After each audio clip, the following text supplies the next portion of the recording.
नमस्कार, नमस्ते बिहार में राहुल ओझा आपके साथ।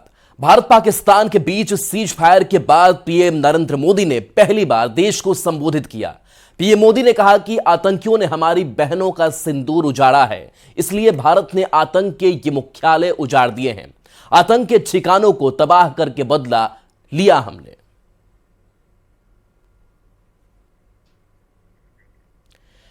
तो सिंदूर का बदला लिया। प्रधानमंत्री नरेंद्र मोदी ने देश को संबोधित किया और बताया कि कैसे ऑपरेशन सिंदूर ये कामयाब रहा। आतंकियों ने हमारी बहनों का सिंदूर उजाड़ा था, इसलिए भारत ने आतंक के ये हेडक्वार्टर्स उजाड़ दिए। भारत के इन हमलों में 100 से अधिक खूंखार आतंकवादियों को मौत के घाट उतारा गया है। आतंक के बहुत सारे आका बीते 2.5-3 दशकों से खुलेआम पाकिस्तान में घूम रहे थे, जो भारत के खिलाफ साजिशें करते थे। उन्हें भारत ने एक झटके में खत्म कर दिया। प्रधानमंत्री ने कहा, जब पाकिस्तान में आतंकी अड्डों पर भारत की मिसाइलों ने हमला किया, भारत के ड्रोन्स ने हमला बोला, तो आतंकी संगठनों की इमारतें ही नहीं बल्कि उनका हौसला भी थर्रा गया। जब पाकिस्तान में आतंक के अड्डों पर भारत की मिसाइलों ने हमला बोला, भारत के ड्रोन्स ने हमला बोला, तो आतंकी संगठनों की इमारतें नहीं बल्कि उनका हौसला भी थर्रा गया। बहावलपुर और मुरिद के जैसे आतंकी ठिकाने एक प्रकार से ग्लोबल टेररिज्म की यूनिवर्सिटीज रही है। पीएम मोदी ने कहा कि हमने अपनी जवाबी कार्रवाई को अभी स्थगित किया है। आने वाले दिनों में हम देखेंगे कि पाकिस्तान क्या रवैया अपनाता है।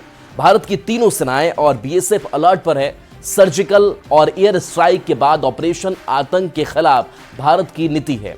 भारत पर आतंकी हमला हुआ तो मुंहतोड़ जवाब देंगे। कार्रवाई के बाद पाकिस्तान बचने के रास्ते खोजने लगा।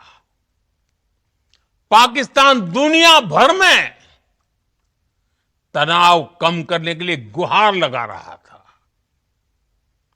और बुरी तरह पीटने के बाद इसी मजबूरी में 10 मई की दोपहर को पाकिस्तानी सेना ने हमारे डीजीएमओ को संपर्क किया। तब तक हम आतंकवाद के इंफ्रास्ट्रक्चर को बड़े पैमाने पर तबाह कर चुके थे। आतंकियों को मौत के घाट उतार दिया गया था। पाकिस्तान के सीने में बसाए गए आतंक के अड्डों को हमने खंडहर बना दिया था। इसलिए जब पाकिस्तान की तरफ से गुहार लगाई गई, पाकिस्तान की तरफ से जब ये कहा गया कि उसकी ओर से आगे कोई आतंकी गतिविधि और सैन्य दुस्साहस नहीं दिखाया जाएगा, तो भारत ने भी उस पर विचार किया। और मैं फिर दोहरा रहा हूं, हमने पाकिस्तान के आतंकी और सैन्य ठिकानों पर अपनी जवाबी कार्रवाई को अभी सिर्फ स्थगित किया है। आने वाले दिनों में हम पाकिस्तान के हर कदम को इस कसौटी पर मापेंगे कि वो क्या रवैया अपनाता है। प्रधानमंत्री ने कहा कि टेरर और टॉक एक साथ नहीं चल सकते, पानी और खून साथ नहीं बह सकते और पाकिस्तान से सिर्फ पीओके पर बात होगी। हमारी घोषित नीति रही है, अगर पाकिस्तान से बात होगी तो टेररिज्म पर ही होगी। अगर पाकिस्तान से बात होगी तो पाक ऑक्युपाइड कश्मीर पीओके उस पर ही होगी। तो पाकिस्तान को पीएम मोदी ने कड़ा संदेश दिया है। पीएम मोदी के संदेश का जेडीयू ने स्वागत किया। जेडीयू ने कहा कि पीएम मोदी ने पाकिस्तान को सख्त संदेश दिया है। पूरे संबोधन में बिल्कुल साफ कर दिया है कि टेरर और टॉक एक साथ नहीं हो सकते, टेरर और ट्रेड एक साथ नहीं हो सकते, जल और खून का एक साथ रिश्ता बनाए रखना संभव नहीं होगा। स्पष्ट है कि भारत ने जो सिंधु जल संधि को ठंडे बस्ते में डाला और इसके अतिरिक्त जो 4 बड़े फैसले लिए, वो सारे फैसले बहाल रहेंगे। माननीय प्रधानमंत्री नरेंद्र मोदी जी ने देश की जनता के नाम संदेश, दुनिया को यह संदेश दिया कि ग्लोबल यूनिवर्सिटी ऑफ टेररिज्म को बर्दाश्त नहीं किया जाएगा। साफ तौर पर कहा कि टेरर और टॉक एक साथ नहीं, टेरर और ट्रेड एक साथ नहीं, पानी और खून एक साथ नहीं। आतंकी ठिकानों को ध्वस्त करके दुनिया को यह संदेश दिया कि हिंदुस्तान को कोई ब्लैकमेल करने का किसी को पुरुषार्थ नहीं है। प्रधानमंत्री ने कहा ऑपरेशन सिंदूर अभी स्थगित है, खत्म नहीं हुआ है। अगर पाकिस्तान ने आतंकी हमले की हिमाकत की तो उसका मुंहतोड़ जवाब दिया जाएगा। पीएम मोदी के इस बयान का सभी राजनीतिक दलों ने स्वागत किया है। इज गोइंग ऑन, यह अभी जारी है, रुका नहीं है। किन्हीं को कंफ्यूजन में आने की जरूरत नहीं है। आतंकी और उनके आकाओं के लिए बहुत बड़ा सबक दिया गया है और ये सबक देना जारी रहेगा। अगर फिर से कोई गलती करते हैं तो तय मानिए उनको ऐसा जवाब पहले भी मिला है, 7 तारीख को भी मिला है कि वो कम से कम 25-30 साल पीछे चले गए हैं। किसी प्रकार का इंटरफेरेंस ये देश स्वीकार नहीं कर सकता है। अगर सीज फायर हुआ तो उसकी घोषणा भारत के प्रधानमंत्री जी को पूरी बातों को विशेष सत्र बुला करके कहनी चाहिए थी। आज उन्होंने संबोधन में अपनी बातें कुछ अंशों तक कही है, पर यह बात स्पष्ट है कि किसी भी कीमत पर आतंकवाद को स्वीकारा नहीं जा सकता है।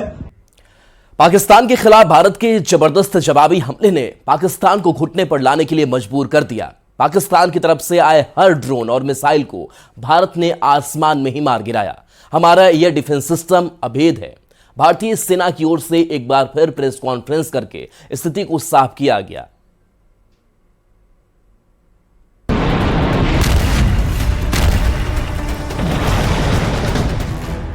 विनय न माने जलधि जड़, भय 3 दिन बीत, बोले राम सकोप तब, भय बिन होए न प्रीत। रविवार की तरह सोमवार को भी भारतीय सेना के अधिकारियों ने प्रेस कॉन्फ्रेंस किया और ऑपरेशन सिंदूर में पाकिस्तान के खिलाफ अब तक की जवाबी हमले की जानकारी दी। सेना की तरफ से फिर दोहराया गया कि भारत की लड़ाई आतंकवाद और आतंकवादियों के खिलाफ थी, इसीलिए 7 मई को भारत ने केवल पाकिस्तान में मौजूद आतंकी ठिकानों को ही निशाना बनाया। लेकिन पाक आर्मी ने आतंकियों का साथ दिया, जिसके बाद भारतीय सेना ने पाकिस्तानी आर्मी पर करारा पलटवार किया। विनय न माने जलधि जड़, भय 3 दिन बीत, बोले राम सकोप तब, भय बिन होए न प्रीत। तो समझदार के लिए इशारा ही काफी है। भारतीय सेना ने रविवार को कहा था कि ऑपरेशन सिंदूर ऑन होल्ड नहीं बल्कि ऑन है। सोमवार को कहा भारतीय सेना अगले मिशन के लिए भी तैयार है। यह मैं स्पष्ट शब्दों में कह देना चाहता हूं कि हमारी सभी मिलिट्री बेसिस और सारे इक्विपमेंट और सिस्टम्स ऑपरेशनल हैं और जरूरत पड़ने पर अपने अगले मिशन के लिए तैयार हैं और तत्पर भी हैं। इंडियन आर्मी ने प्रेस कॉन्फ्रेंस को छिप छिप कर सुन रही मुनीर आर्मी और पाकिस्तानी सरकार को सबसे बड़ा मैसेज भी दिया। सेना ने कहा, पहलगाम के हमले और नरसंहार के बाद आतंकवादियों के पापों का घड़ा भर चुका है। पहलगाम तक पाप का ये घड़ा भर चुका था। उसके बाद जो हुआ उसके बारे में हम कल विस्तार में बातचीत कर चुके हैं, क्योंकि आतंकियों पर हमारे सटीक हमले लाइन ऑफ कंट्रोल और इंटरनेशनल बाउंड्री को पार करे बिना किए गए थे। हमें पूरा अंदेशा था कि पाकिस्तान का वार भी बॉर्डर के उस पार से ही होगा। सेना ने साफ तौर पर बताया कि पाकिस्तान समर्थित आतंकवादी भारत में लगातार मासूमों को निशाना बना रहे थे। जब उन पर की गई कार्रवाई को पाक सेना ने अपनी लड़ाई बना लिया तो अपने एयरबेस के नुकसान का जिम्मेदार खुद पाक आर्मी है। पाकिस्तान के 11 एयरबेस बर्बाद हुए। भारतीय एयर डिफेंस सिस्टम ने तुर्की मेड सभी ड्रोन मार गिराए। पाकिस्तान ने चाइनीज मिसाइल PL-15 का भी इस्तेमाल किया, लेकिन उसका टारगेट मिस हो गया और चाइनीज मिसाइल टुकड़े टुकड़े हो गए। भारतीय सेना ने यह भी कहा कि सिर्फ लाहौर और रावलपिंडी ही नहीं बल्कि कराची में भी भारतीय सेना ने अटैक किया था। यानी हमारा एयर डिफेंस सिस्टम तो अभेद है, साथ ही निशाना भी सटीक। Bureau report, news 18।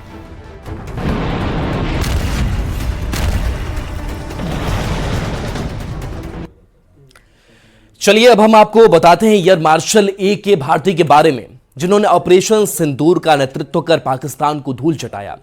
Air marshal A.K. Bharati Bihar के पूर्णिया जिले के रहने वाले हैं। पूर्णिया के छोटे से गांव झुन्नी कला के रहने वाले हैं A.K. भारती। उनका पूरा नाम अवधेश कुमार भारती है। तो पूर्णिया के झुन्नी कला गांव के रहने वाले भारती हैं। बता दें कि A.K. भारती ने पूर्णिया और बिहार का नाम रोशन किया है।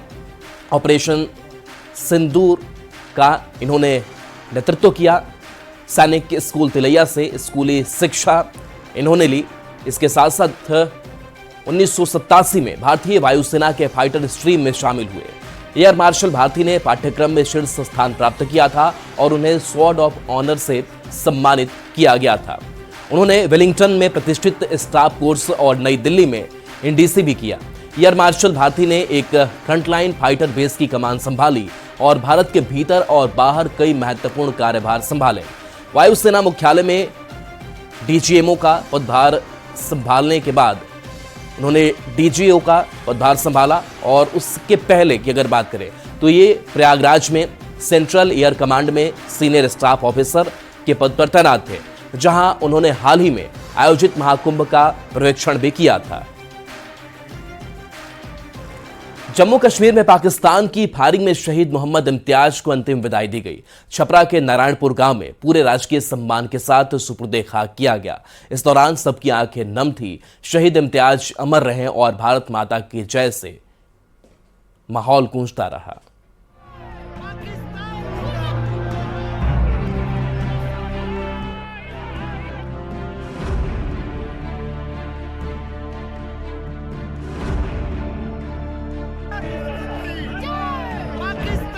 भारत माता के वीर सपूत शहीद मोहम्मद इम्तियाज जब अपने अंतिम सफर पर निकले तो छपरा का नारायणपुर गांव पाकिस्तान मुर्दाबाद और मोहम्मद इम्तियाज अमर रहे नारों से गूंज उठा।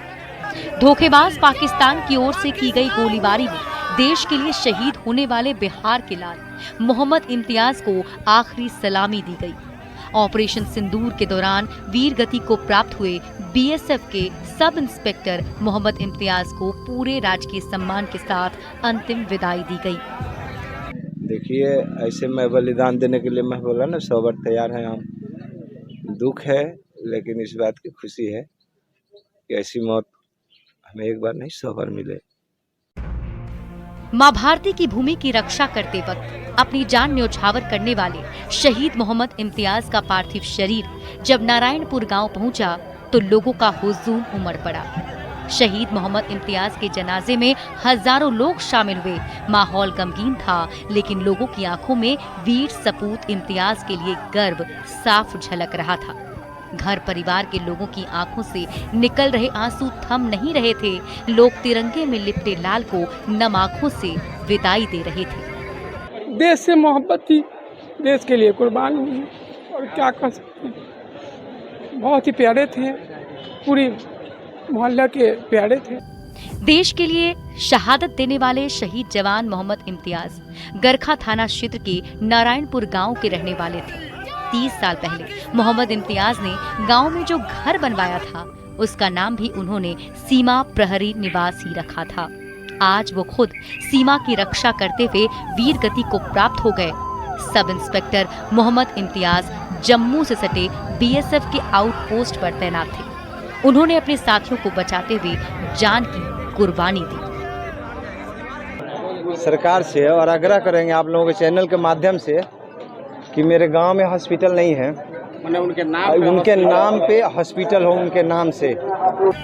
शहीद इम्तियाज के भाई मुस्तफा भी देश की सेवा में तैनात हैं। बांग्लादेश बॉर्डर पर देश की सीमा की सुरक्षा कर रहे हैं। परिवार के साथ गांव वालों को गर्व है कि दोनों भाइयों ने बचपन में ही वर्दी पहनने का सपना देखा था। दोनों ने मेहनत और समर्पण से इस सपने को साकार किया और शहीद इम्तियाज ने भारत देश के लिए कुर्बानी दी। छपरा संवाददाता संतोष गुप्ता के साथ ब्यूरो रिपोर्ट, न्यूज़ सिटी। और पटना से बड़ी खबर है, जहां आज छपरा जाकर बीएसएफ के शहीद सब इंस्पेक्टर मोहम्मद इम्तियाज के परिजनों से सीएम नीतीश मिलेंगे। पीड़ित परिवार को ढांढस बंधाएंगे। परिजनों को 21 लाख रुपए का चेक भी सौंपेंगे। जम्मू कश्मीर के आरिसपुरा सेक्टर में पाकिस्तान की गोलीबारी के दौरान बीएसएफ के सब इंस्पेक्टर मोहम्मद इम्तियाज शहीद हो गए और आज उनके परिवार वालों से मिलेंगे। 21 लाख का चेक भी मुख्यमंत्री नीतीश कुमार सौंपेंगे। मोतिहारी से गिरफ्तार इनामी आतंकी के मामले में बड़ा खुलासा हुआ है। सूत्रों के मुताबिक खालिस्तानी आतंकी बलबीर सिंह काफी दिनों से मोती झील में ही छिपकर रह रहा था। एनआईए, रॉ और आईबी की टीम पिछले 48 घंटे से आतंकी से पूछताछ कर रही है। इसमें 6 से ज्यादा बैंक अकाउंट, अमेरिका सहित कई जगहों पर करोड़ों की फंडिंग के भी सबूत मिले हैं। आखिर बलबीर सिंह का मोतिहारी से क्या कनेक्शन है, वो किसके इशारे पर काम कर रहा था, मोतिहारी में किसने उसे शरण दी थी और भारत नेपाल की सीमा उसके लिए सेफ जोन कैसे बना था, जांच एजेंसी इन सवालों का जवाब तलाशने में जुटी है। तो एनआईए की टीम बलबीर सिंह को लेकर दिल्ली चली गई है। तो देखिए, लगातार जो पूछताछ है वो होती रही और इस पूछताछ के साथ साथ कई जो सवाल है उस सवालों का जवाब भी टीम चाहती है। और बता दें कि 6 बैंक से ज्यादा अकाउंट जो है वो भी मिले हैं।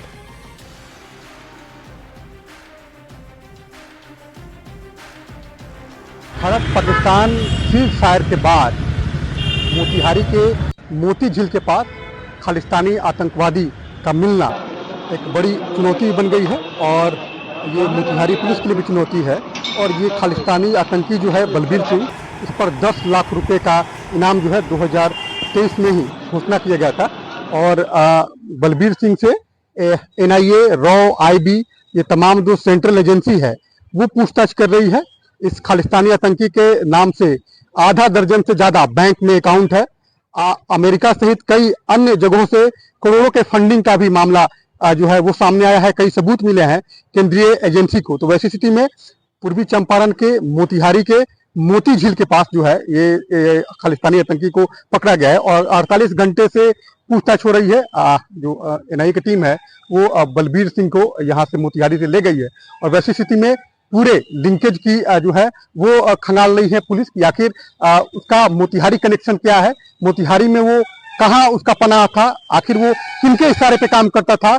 बगल में भारत नेपाल सीमा है, वो नेपाल में भी उसका नेटवर्क था। तो तमाम बिंदु पर जो है सेंट्रल एजेंसी पूरी गहन तरीके से जांच कर रही है। ये बड़ा जांच का विषय है, लेकिन इतना स्पष्ट है कि मोतिहारी पुलिस और एनआईए ने जिस तरह से बड़ी जो है कार्रवाई की है, खालिस्तानी आतंकी को गिरफ्तार किया है। वैसी स्थिति में पुलिस के लिए ये चुनौती भी थी, लेकिन पुलिस के लिए चुनौती और ज्यादा बढ़ गई है कि आखिर इस खालिस्तानी आतंकी का मोतिहारी कनेक्शन क्या है, मोतिहारी में वो किसके इशारे पे काम करता था, ये बड़ा जो है वो चिंता का विषय है। और वैसी स्थिति में केंद्रीय एजेंसी लगातार जांच कर रही है, पूछताछ भी कर रही है। अनिश कुमार, न्यूज़ 18 मोतिहारी। भागलपुर में 15 राज्यों के खिलाड़ी खेलो इंडिया यूथ गेम्स में जमकर अपनी प्रतिभा का दम दिखा रहे हैं। तीरंदाजी प्रतियोगिता के बाद अब बैडमिंटन में गोल्ड हासिल करने के लिए खिलाड़ी पसीना बहा रहे हैं। अब तक के खेल में महाराष्ट्र के खिलाड़ियों का दबदबा देखने को मिला है।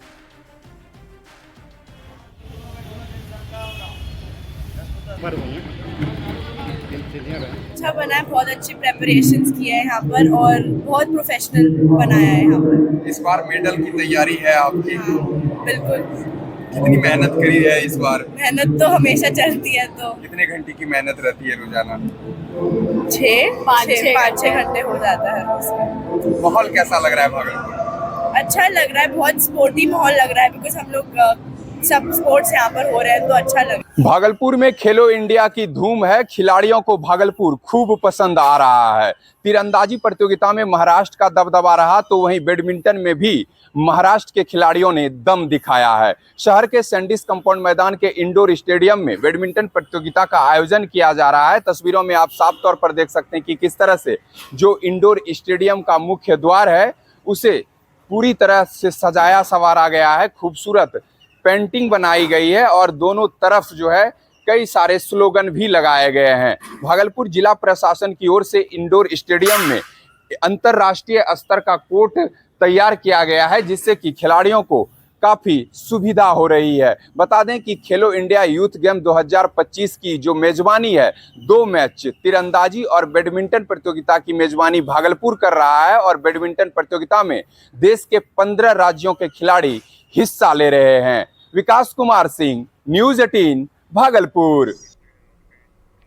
तो भागलपुर में खेलो इंडिया के तहत सैंडिस कंपाउंड के इंडोर स्टेडियम में आज बैडमिंटन टूर्नामेंट का फाइनल है। फाइनल टूर्नामेंट को देखने के लिए बिहार के सीएम नीतीश कुमार भी आएंगे, साथ ही बिहार के कई मंत्री पहुंचेंगे। सीएम यहां 80 करोड़ की योजनाओं का शिलान्यास और उद्घाटन भी करेंगे।